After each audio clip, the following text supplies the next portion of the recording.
शिवम, क्या 24 की लड़ाई अब वोट जिहाद पर आ गई है? वो तो मुझे उनसे पूछना पड़ेगा या फिर आपको पूछना चाहिए जो वोट जिहाद का नारा लगा रहे हैं। इस देश ने लैंड जिहाद देखा, इस देश ने लव जिहाद देखा, अभी वोट जिहाद पर भी उतरा है। कमाल की बात यह है कि लोकतांत्रिक देश में जब आप किसी और तरीके से जीत ना पाए तो आपको जिहाद करना पड़े। कमाल की बात यह है कि खुले तौर पर जिस तरीके से चुनाव में ध्रुवीकरण करने की कोशिश की जा रही है, ध्रुवीकरण किया जा रहा है, ये अपने आप में कहीं ना कहीं शर्मिंदगी वाला है कि कांग्रेस की स्थिति इस तरीके से बिगड़ गई है कि सलमान खुर्शीद की भतीजी को इस तरीके से चीज़ें करनी पड़ रही है। एक परिवार जिनके केंद्रीय मंत्री है, उनकी भतीजी अगर ये कह रही है तो सोचिए कि मिडिल लेवल और लोअर लेवल पे किस तरीके का पोलराइजेशन हो रहा होगा और किस तरीके के जिहादों की बात होती होगी। लेकिन ये अपने आप में दुर्भाग्यपूर्ण है और उससे भी दुर्भाग्यपूर्ण ये है कि खुल्लम खुल्ला जिस तरीके से चाहे ये सलमान खुर्शीद की भतीजी का विषय हो, चाहे जिया और रहमान बर्क का विषय हो, वो भी लगातार जो है इसी तरह की चीज़ें कर रहे हैं। मैं मानता हूं कि पूरे तरीके से 2 चरणों में जो बुरा हाल हुआ है, चाहे वो समाजवादी पार्टी हो, चाहे वो कांग्रेस हो, उसके बाद उनके पास इसके अलावा चाहे वो पाकिस्तान को ले आएंगे, उनके मंत्री को ले आएंगे और इसी तरीके से जिहाद को ले आएंगे, और कोई चारा रह नहीं गया। दानिश कुरैशी, जिहाद का मतलब तो होता है वर्चस्व की लड़ाई किसी भी कीमत पर, चाहे तलवार की नोक पर ही सही। ये जिस तरीके के बयान अब सामने आए हैं और उसके बाद जिस तरीके से चुनावी माहौल बदला है, आपको नहीं लगता कि विपक्ष के नेताओं को बचना चाहिए इस तरीके के बयानों से? देखिए, मुझे लगता है कि सबसे पहला सवाल तो यह है कि विपक्ष के नेताओं के ऊपर सबसे, देखिए, भारतीय जनता पार्टी हो चाहे कांग्रेस हो, कांग्रेस को मुझे लगता है कि कांग्रेस अपने प्रवक्ता जो भी होंगे वो उसको डिफाइन करेंगे, लेकिन मैं बात ये कह रहा हूं कि देश के प्रधानमंत्री पद पर बैठे जो व्यक्ति हैं कि सबसे बड़ा सवाल यह है कि जब देश के प्रधानमंत्री पद पर बैठे व्यक्ति जब ये कहते हैं कि आपकी बहनों की, आपकी माताओं के गले का मंगलसूत्र छीन कर मुसलमानों को दे दिया जाएगा, उनके बच्चों को दे दिया जाएगा, ये क्या मैसेज है? ये सबसे बड़ा सवाल है। आज तक इलेक्शन कमीशन ने सिर्फ एक नोटिस के अलावा आगे कुछ कार्रवाई नहीं की उस पर। दूसरे नंबर की बात, सवाल आता है जिहाद का। देखिए, जिहाद को आप किस तरीके से नजरिया, भारतीय जनता पार्टी और उसकी भगिनी संस्थाएं और आरएसएस को तो जिहाद सपनों में भी वही नजर आता है। वो ये भूल जाते हैं कि इस देश की तारीख में जब मस्जिदों से मुसलसल ऐलान किया जाता था जिहाद के लिए, अंग्रेजों के खिलाफ लड़ाई की, ये तारीख है। तो सवाल यह है कि आपकी सोच क्या बताती है। लेकिन दानिश कुरैशी, अंग्रेज तो हमारे दुश्मन थे ना, आप उन्हीं से पूछें। दुश्मन के लिए ऐलान हो रहा है जिहाद का तो समझ में आता है, और जिहाद का मतलब कोई शांति का रास्ता तो होता नहीं है। गौतम बुद्ध तो जिहाद की बात करते नहीं थे। बिल्कुल, हाँ, तो सुभाष चंद्र बोस भी नहीं करते थे जी। नहीं, मैं पूछ रहा, भारतीय जनता पार्टी से पूछ लीजिए क्या सुभाष चंद्र बोस जी करते थे? ठीक है, तो शिवम, सबके अपने अपने तरीके वो कह रहे हैं कि कांग्रेस का तरीका कांग्रेस जवाब देगी। आप हमसे मत पूछिए कांग्रेस का तरीका तो कांग्रेस जवाब देगी। हम तो बात ये कर रहे हैं कि सबके अपने अपने तरीके हैं। ठीक है शिवम, जवाब दीजिए। वो कह रहे हैं कि जब प्रधानमंत्री मंगलसूत्र छीनने की बात कर रहे हैं, मुसलमानों को आरक्षण देने की बात कर रहे हैं, तो क्या वो विवादित बयान नहीं है? क्या वो एक तरीके का धर्म के आधार पर बंटवारा नहीं है? हम वही बात कर रहे हैं जो 1936 के मुस्लिम लीग के मैनिफेस्टो में था। अगर आप मुस्लिम तुष्टिकरण के लिए मैनिफेस्टो में अपनी इस तरह की चीजें डालेंगे तो माफ कीजिए, आप बचकर नहीं जा सकते। और आदरणीय प्रधानमंत्री will be the first one two call it out, और ये जरूरी भी है। रही बात कि जिहाद बहुत अच्छा होता है, तो अब से लेकर डिबेट के अंत तक मैं दानिश को जिहादी बुलाऊंगा, या फिर इनको यही नाम पसंद है। ठीक है, जिहाद बहुत अच्छी चीज है। जिहादी भाई, अब से आपका नाम, आज से आपका नाम जिहादी हो गया, और इस बात पर आप बिल्कुल बुरा नहीं मानेंगे क्योंकि जिहाद एक बहुत अच्छा शब्द है। और अगर वोट जिहाद करने के लिए कहा गया है कांग्रेस की तरफ से तो वो बिल्कुल अच्छी बात है। जिहादी है आप, बिल्कुल बिल्कुल लोकतंत्र, ठीक है, कोई दिक्कत नहीं को मजबूत नहीं, जिहादी भाई अब छोड़िए ना, आगे बढ़ते हैं, अब आगे बढ़ते हैं। मजबूत करने का जिहाद, हाँ करिए करिए करिए, तो ठीक है, मान के मैं कुछ कह ही नहीं रहा हूँ भाई। शुक्र मानिए ओसामा जिंदा नहीं है, वरना वो भी जिहाद कर रहा होता कांग्रेस की तरफ से। आज बताइए, देश में जिहाद कर रहे हैं, कमाल बात हो गई। लोकतंत्र में वोट डालना चाहिए, वोट डालने के लिए लोगों को प्रेरित करो, वोट डालने के लिए लोगों को कहो, लेकिन ये जिहादी बैठकर कह रहे हैं कि नहीं नहीं जिहाद करिए, तो ठीक है, दानिश कुरैशी नहीं, दानिश जिहादी हो गए। बच के मत भागिएगा। लेकिन मियां जिहादी बिल्कुल नहीं, लेकिन दानिश कुरैशी, जिस तरीके से आप वोट जिहाद को जस्टिफाई कर रहे हैं, दानिश कुरैशी, जिस तरीके से आप वोट जिहाद को जस्टिफाई कर रहे हैं, अगर शिवम बदले में दानिश कुरैशी को दानिश जिहादी कह रहे हैं, तो क्या इसमें आपको कोई आपत्ति है? क्या आपको जिहाद सबसे कोई आपत्ति है, या आप स्वीकारते हैं जिहाद को? देखिए, मैंने सुनिए, देखिए, सुनिए, उन्होंने कोई सवाल पूछ लिया कि भाई उनको कोई आपत्ति नहीं है, तो मैं ये कहूंगा कि सुप्रीम कोर्ट ने कहा तो ये जो बाबरी मस्जिद के कातिल हैं, मैं इनको my name is Danish and I am जिहादी, खत्म कहानी, बात ही खत्म हो जाती है। अच्छा लगेगा, अच्छा लगेगा, शाहरुख खान भी खुश हो जाएगा, अच्छा लगेगा, बोलिए अच्छा लगेगा। तो अगर जिहादी इतना ही अच्छा शब्द है, आप बोलिए कि अगर जिहादी इतना ही अच्छा शब्द है तो दानिश जिहादी है, सर्वोच्च दानिश जिहादी है। गजब हो गया, मतलब आतंकवाद करना है, लैंड जिहाद करना है, लव जिहाद करना है, अब ये वोट जिहाद भी करेंगे। नहीं, ये जिहादियों को ये हिंदुस्तान के लोग जो है बख्शेंगे नहीं। ठीक है, ठीक है, ठीक है, बिल्कुल भी ठीक है, प्लीज प्लीज प्लीज नहीं चलेगा। शिवम प्लीज, अरे जिहादी चुप हो जाइए, ये कुछ नहीं है। ठीक है, ठीक है, शिवम प्लीज प्लीज, दानिश भाई प्लीज, माफ कीजिए, आप दोनों को रोक रहा हूं, माफ कीजिए, आप दोनों को रोक रहा हूं, लेकिन विनोद बंसल साहब, वोट जिहाद का मुद्दा तो प्रधानमंत्री ने एक बार फिर उठा दिया, वहीं दूसरी तरफ तृणमूल कांग्रेस के एक विधायक हैं हुमायूं कबीर, जो कह रहे हैं कि देखिए साहब, भागीरथी में बहा देंगे। ये ऐसे बहुत सारे लोग आए बहाने वाले, मुगलों से लेकर के, अंग्रेजों से लेकर के, और ये जिहादी तंजीमों को लेकर के, और ये आपके डिबेट में बैठे कुछ नेताओं को लेकर के आप देखिए। लेकिन हिंदू समाज को कोशिश तो उन्होंने बहुत करी, मारने काटने का भी काम बहुत किया, लेकिन आज तक बहा नहीं पाया कोई। आप देखिए कि ये वही इसी कौम के ये जो सरगना है ना, जो अभी आपके डिबेट में बैठे हुए, जो बार बार ये कह रहे थे कि हम 15 मिनट दे दो, 15 मिनट के लिए पुलिस हटा दो, हम ये कर देंगे वो कर देंगे। तो टीएमसी में और AIMIM में कोई अंतर नहीं है। अनुराग जी, इस बात को समझना पड़ेगा। आप देखिए, एक तरफ वो वोट जिहाद की बात करते हैं, कौन? सपा और कांग्रेस का गठबंधन, दूसरी तरफ ये जो जिहाद की बात करते हैं ये AIMIM के लोग, और तीसरी तरफ वो TMC के गुर्गे हैं, वो लगातार ये कहते हैं गंगा में बहा देंगे, हम उल्टा टांग देंगे। हमारे पूज्य महाराज जी को जो एक पीठ के पीठाधीश्वर हैं, उनको ये उल्टा टांग देंगे। इनकी हिम्मत कैसे हुई बात की? माफी मांगे ममता बनर्जी, और नहीं तो बंगाल की जनता इनको छोड़ेगी नहीं किसी हालत में। आप देखिए कि दानिश कुरैशी, सुना आपने विनोद बंसल साहब को, वो करें कि आप सब मिले हुए हैं, सबका मकसद यही है कि कैसे हिंदुस्तान में हिंदू विरोधी बात करके समाज को भड़का के मुसलमानों की वोट ले ली जाए, ऐसा आरोप लगा रहे हैं विनोद बंसल। आरोप नहीं है, सच्चाई है, ये जिहादी है ये। दानिश कुरैशी तंजीमों के साथ खड़े हैं। अरे देखिए, अच्छा अब ये खत्म कर दे तो मैं शुरू। दानिश कुरैशी बंसल साहब सुन लीजिए, बंसल साहब सुन लीजिए। कल 178 स्कूलों को उन्होंने बंधक बना के रखा। देखिए दिक्कत क्या है, सुनिए मैं आपको बताऊं, हिंदुस्तान की सभ्यताओं की अगर बात की जाए तो तब से लेकर आप आज तक, अगर दंगों की बात की जाए, धर्म आधारित पूर्वज जिनसे ये पेंशन पाते थे, आपके पास दोबारा जरा सुन लीजिए एक बार, केवल दानिश कुरैशी करो यार, केवल दानिश कुरैशी। नहीं, इनको बात करने की तमीज नहीं है तो मत बुलाया करिए। नहीं, कोई बात नहीं सर, पर्सनल कमेंट से बचते हैं, आप अपनी बात कहिए। नहीं, मैं तो उनकी बात पे खामोश हुआ। अब बात तो सुन ले, वो बात सुनने को भी तैयार नहीं होते। बोलिए। देखिए, मैं आपको एक बात बताऊं, इस देश में आजादी या अंग्रेजों से पहले हिंदू और मुसलमान के कभी झगड़े नहीं हुए, ना रजवाड़ों के दौर में हुए, ना मुगलों के दौर में, किसी के दौर में नहीं हुए। लेकिन जब से ये पेंशनवादी लोग जो अंग्रेजों से पेंशन पाके उनकी मुखबिरी किया करते थे देश में, तब से हिंदू और मुसलमानों के बीच में विभाजन की राजनीति पैदा करने वाले लोग आज तक उसी प्रकार की राजनीति कर रहे हैं। उससे पहले कभी आपने सुना था?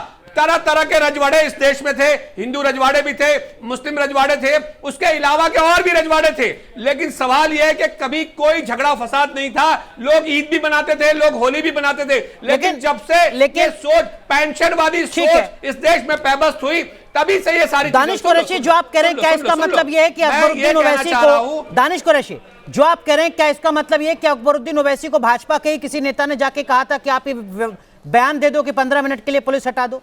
टीएमसी के विधायक हुमायूं कबीर से संघ के कोई प्रचारक मिले और तब उन्होंने कहा कि हम हिंदुओं को बहा देंगे गंगा में? कहना क्या चाह रहे हैं आप? देखिए, मैं आपको एक बात बताऊं कि सुनिए, मैं ये कहना चाह रहा हूं कि देश की सबसे सर्वोच्च अदालत में जब ये हलफनामा दिया जाता है, सरकार सुनिश्चित करती है एक मस्जिद की, उसके बावजूद भी ढा देने वाले लोगों को वो अगर देशद्रोही और आतंकवादी की व्याख्या में नहीं आते और ये जो राजनीति कर रहे हैं इनको आप प्रमोट करने की बात करते हैं, तो ये किस प्रकार की राजनीति है? देश के प्रधानमंत्री पद पर विराजमान व्यक्ति ये कहते हैं कि तुम्हारे गले से मंगलसूत्र छीन के हिंदू नौजवान मुसलमान नौजवान बच्चों को दे दिया जाएगा, ये क्या राजनीति है? ठीक है, ये किस प्रकार की राजनीति है? शिवम, आप बताइए काउंटर तो आप। कीजिए, फिर मैं संजय चक्रवर्ती के पास जाऊंगा। बंसल साहब, आऊंगा आपके पास। शिवम, वो कह रहे हैं कि जब आपके जो सबसे बड़े नेता हैं वो इस तरीके के बयान दे रहे हैं कि विपक्ष को चुनाव आयोग के पास जाना पड़े, तब आप कैसे कह सकते हैं कि देखिए साहब, ये बाकी पॉलिटिकल पार्टीज समाज को बांटने की बात कर रही हैं? ये दानिश को दर्द क्यों है मुझे तो समझ में नहीं आता। आदरणीय प्रधानमंत्री जी ने तो कांग्रेस के मैनिफेस्टो को लेकर कहा था, लेकिन हाँ, गलती इनकी भी नहीं है। आखिरकार अंततः वो मंगलसूत्र तो जाना इन जिहादियों को ही है। अब जिहादियों को जाएगा तो दर्द होगा इनको। अब इनके प्रॉपर्टी जो इनको मिलने वाली थी उसको आदरणीय प्रधानमंत्री जी पहले ही जो है तय कर, बीच में मत बोलिए। अब ये डिबेट जिहाद नहीं चलेगा यहाँ पर। चलेगी, सुनिए, नहीं, डिबेट जिहाद नहीं चलेगा। वो जो भगोड़े हैं, जो अपने डिबेट जिहाद, पत्नी ये को रोकिए नहीं सकते, इसी की तो बात हो रही है। सुनने की तैयारी, इसी जिहाद की बात होती है। चुप रहिए, चुप रहिए, बात हर किसी के बीच में बोल रहे हैं आप। सुनिए मेरी बात, शब्दों की मर्यादा के साथ, निश्चित करिए, शब्दों की मर्यादा के साथ, प्लीज प्लीज। दानिश कुरैशी, एक बार सुन लीजिए, आप जवाब दीजिएगा। दानिश कुरैशी, आप सुन लीजिए, फिर जवाब दीजिएगा। शिवम जवाब दीजिएगा। शिवम जवाब नहीं चलेगा, नहीं चलेगा।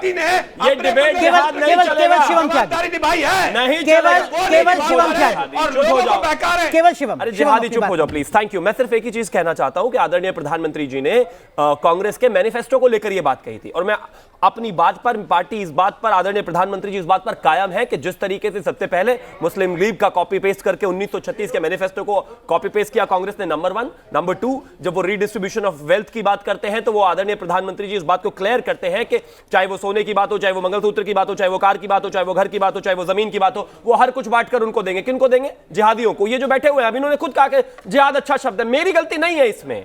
अगर मैं जिहाद बोल रहा हूं तो उसका आधार जो है दानिश कुरैशी है। वो कहते हैं जिहाद तो बहुत अच्छा शब्द है, तो ठीक है, करिए फिर। ठीक है, दानिश आप अपनी बात कंप्लीट कीजिए। मैं एक और बात इसमें जोड़ दूं।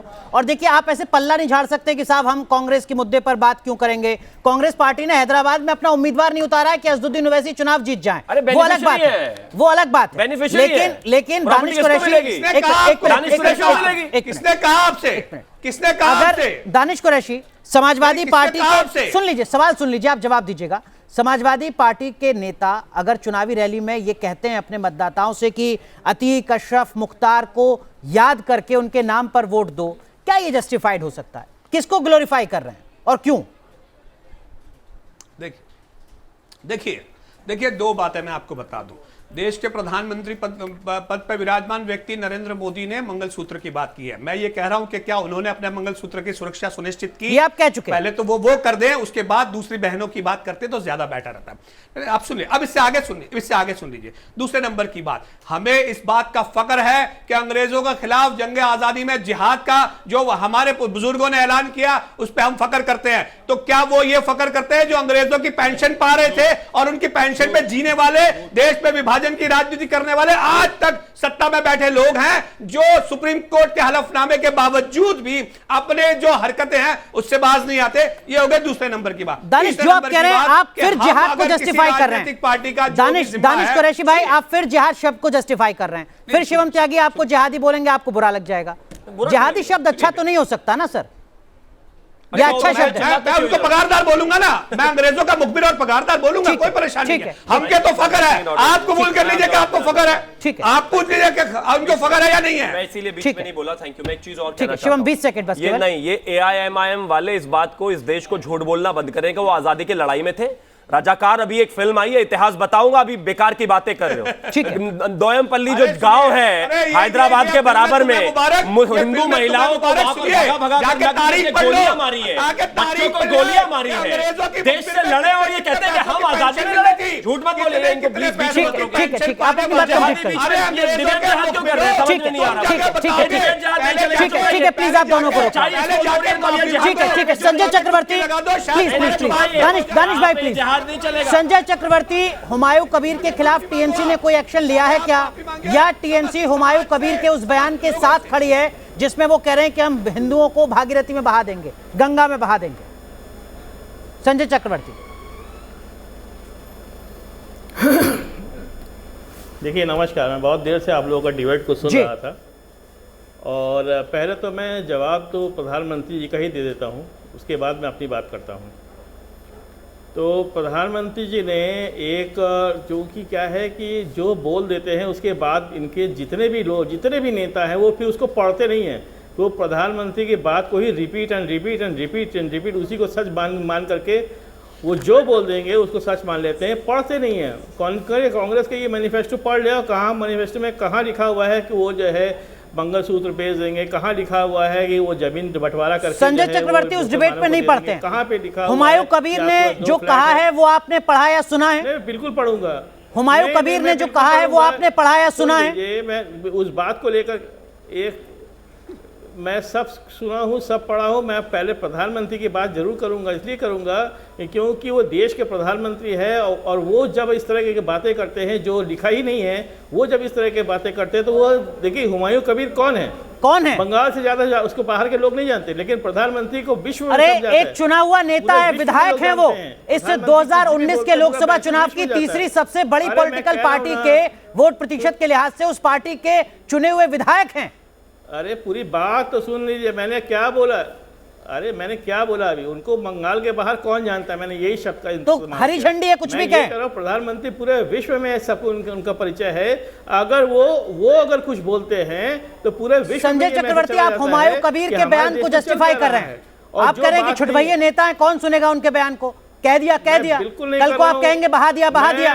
मैं जस्टिफाई कुछ भी नहीं कर रहा हूं।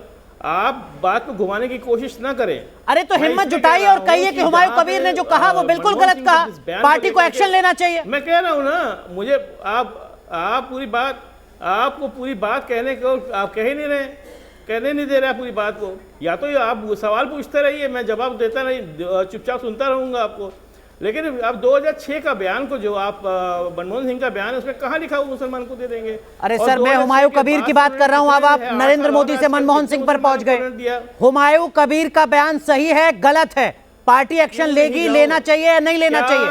क्या मैं चुनाव आयोग का एक्शन लेना चाहिए सबसे पहले। अगर चुनाव आयोग एक्शन लेती है तो चुनाव आयोग जो मुसलमान के बयान पे उस पे एक्शन क्यों नहीं लिया? 29 तारीख को नोटिस, उसके बाद एक्शन। विनोद बंसल, ये जस्टिफिकेशन नहीं है क्या कि हमारे नेता भी कुछ कहेंगे, वोट मांगा जा रहा है, हम इसी तरीके से दलील देते रहेंगे? विनोद बंसल साहब, किस तरीके से बात कर रहे हैं, बड़ा हो रहा है। अब देखिए, ये वही टीएमसी है ना जिसके राज्य में हिंदुओं को हमेशा से त्योहार मनाने के लिए हाईकोर्ट करनी पड़ती है। ये वही टीएमसी है ना फिर हाईकोर्ट की परमिशन के बावजूद कि हाँ देहाती लोग और ये टीएमसी के गुर्गे मस्जिदों मदरसों में चढ़ करके हमारे ऊपर हमला करते हैं। ये वही टीएमसी है ना, क्षेत्र के विधायक है ना जी, इस शक्तिपुर में जाकर के अभी रामनवमी के दिन हमारे ऊपर प्राणघातक हमले हुए थे, और आपको पता है 8 दिन तक वहां पर कर्फ्यू लगा रहा। आप देखिए, ये जो जिहादी कौम है और जिहादी कौम के जिहादी सरगना है ना, ये पूरी तरह से एक्सपोज हो चुके हैं। संजय चक्रवर्ती कुछ कह रहे हैं बंसल साहब? वही लोग हैं। 25 करोड़ मुसलमानों ने इस बार, चक्रवर्ती जी, 25 करोड़ मुसलमानों ने ईद मनाई। बताइए किस मंदिर के सामने डांस किया मुसलमानों ने? किस मस्जिद के ऊपर, मंदिर के ऊपर उन्होंने झंडा फहराया? बता दीजिए एक तो, बता दीजिए एक इंसिडेंट बता दीजिए एक। लेकिन हमने देखा है रामनवमी के दिन बाकायदा जो है झंडे डलाना, ईंटें मारना, तीर चलाना, इसके बाद जो है हमला करना, ये देखा है। ठीक है, लेकिन ठीक है, माफ कीजिए, आप दोनों को रोक रहा हूं, लेकिन शिवम बीजेपी के कर्नाटक के विधायक हैं जो वहां के स्टेट के होम मिनिस्टर के घर को कह रहे हैं कि देखिए साहब, ये तो आधा पाकिस्तान है। क्या ये बयान जस्टिफाइड हो सकता है? झुंझुनू से जो बीजेपी के प्रत्याशी हैं वो कह रहे हैं कि जो प्रधानमंत्री मोदी को वोट नहीं देगा वो देशद्रोही है। क्या ये बयान जस्टिफाई हो सकता है? बिल्कुल नहीं। लेकिन शिवम त्यागी में यहां बैठकर इतनी हिम्मत है कि वो ये कह सके कि बिल्कुल गलत है, नहीं होना चाहिए, ऐसा कोई दो राय नहीं है। लेकिन चुनाव है, हीट ऑफ द मोमेंट, अगर किसी ने कुछ बोला है बिल्कुल नहीं होना चाहिए। मैं इस बात आप कह रहे हैं संजय चक्रवर्ती इतनी हिम्मत नहीं जुटा पा रहे? संजय चक्रवर्ती में इतनी हिम्मत नहीं है, वो तो सलमान की तरह बात कर रहे हैं। अब वहां पर जो है टीएमसी का विधायक कह रहा है संजय चक्रवर्ती जैसे लोगों को गंगा में डुबा देंगे, और संजय चक्रवर्ती उसको डिफेंड कर रहे हैं टीवी पे आकर। सलमान की तरह बातें काय कर रहे हो भाई? वो आप ही को डुबाने की बात कर रहा है। रामनवमी में संजय चक्रवर्ती जैसे लोग ही पीटे जाते हैं, पता नहीं कितने संजय चक्रवर्तियों को पत्थर मारे जाते हैं, लेकिन यहां पर संजय चक्रवर्ती सलमान बनकर बैठे हुए हैं टीएमसी की तरफ से। बंद करिए ये हिपोक्रेसी भाई। चक्रवर्ती जी, कोई मजबूरी है क्या? जैसे लोग नहीं पीटे जाते हैं, वहां शिवम त्यागी जैसे लोग पीटे जाते हैं, वहां पीटे वो जाते हैं जो मारे हो जाते हैं, जो धर्म के नाम पे धार्मिक धर्मांध फैलाते हैं वो मारे जाते हैं, वो पीटे जाते हैं। उनके साथ इस तरीके से व्यवहार होता है। और इस आपने आपने देखा होगा, मानेंगे ये चुपचाप बैठे हुए इसी तरीके से व्यवहार होता है, वही रामनवमी के पक्ष में मार जा रहे हैं, चुप बैठे। अभी योगी जी गए थे, सत्ता का स्थानांतरण उल्टा मिला हुआ है, ठीक है, माफ कीजिए, वक्त पूरी तरीके से खत्म हो चुका है। बहुत बहुत शुक्रिया